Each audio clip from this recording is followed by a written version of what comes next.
But today was supposed to be Gavin Newsom's day.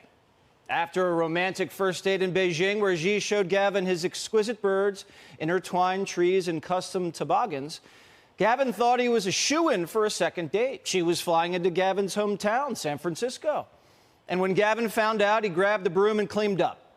"Sorry, vagrants, I have a date." He waited for Xi at the airport, marveled at him as he descended onto the tarmac. The way Gavin looked at Xi was kind of like how Taylor Swift looks at Travis Kelce. Now, in Beijing, images of Xi and Gavin were plastered all over the billboards. And then Gavin turned San Francisco into Chinatown.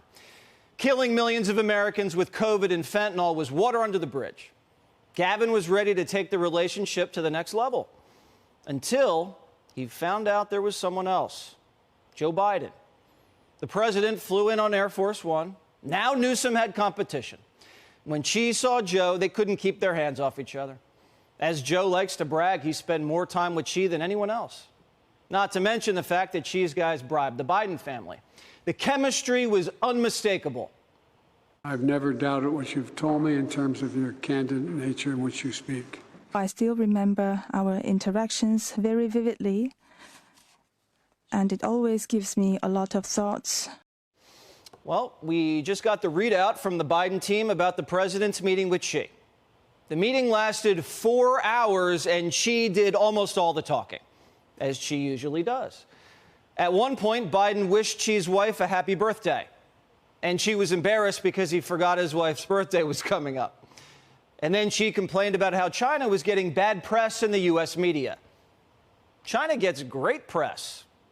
Xi must be watching Fox. And then they talked about the weather. No, that's not a joke. Biden, after hours of listening, begged China to help us out with global warming. And then Biden asked, "Are you going to invade Taiwan?" China said no. Biden then asked, "Why are you guys so secretive about your nuclear weapons program?" And Xi didn't answer. It was very secretive. Biden never mentioned COVID. Biden asked Xi, "Can you guys stop buzzing our aircraft and our ships?" And Xi said, "We'll have our militaries talk about it." So from the readout of this meeting, it sounds like President Biden listened for 3 hours, talked for 1, and nothing much came out of it. But the lunch was spectacular. Biden ordered for Xi herb ricotta ravioli, artichoke crisps, tarragon roasted heritage chicken, California gold rice pilaf, charred broccolini, and Brussels sprouts. And for dessert, of course, almond meringue cake, praline buttercream, and Concord grape sauce. Delish. As Xi's taste buds were exploding, Gavin's heart was sinking. Let's be honest, though, Gavin didn't stand a chance. Biden's the one that's been bribed. Biden's the one who didn't pop the spy balloon. Biden's the one who covered up the lab leak. Biden's the one who stored his classified documents in Chinatown.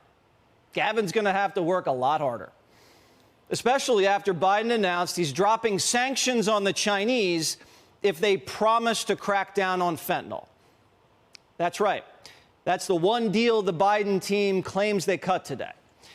The Chinese police state can keep operating so their slaves can build cheap iPhones for Apple, and Xi pinky promises he won't sell fentanyl to the cartels. That's not what you'd call the art of the deal. That's the Biden doctrine. Accuse Trump of cozying up to dictators while you bend over and pay them. Biden just paid the Iranians another $10 billion. And that's on top of the $6 billion he just paid them. And after Biden's tough talk on Russia, he's been caught buying sanctioned Russian oil from middlemen, fueling the Russian war machine while selling weapons to Ukraine. Why is Biden always on both sides of the action? He's paying the Palestinians and the Israelis, the Russians and the Ukrainians. The Chinese bribe his family, and he drops sanctions.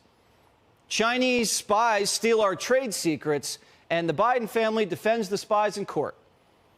The United States has so much economic and military leverage over China, but we can't use it because China has leverage over our president. China's in a demographic death spiral. Their real estate market's blowing up. Their GDP's dragging. Investors are souring. Now's the perfect time to squeeze the Chinese. But since the president's compromised, Chinese behavior isn't changing, and Chinese profits are still flowing to corporate America. It's a win-win for everyone except the American people.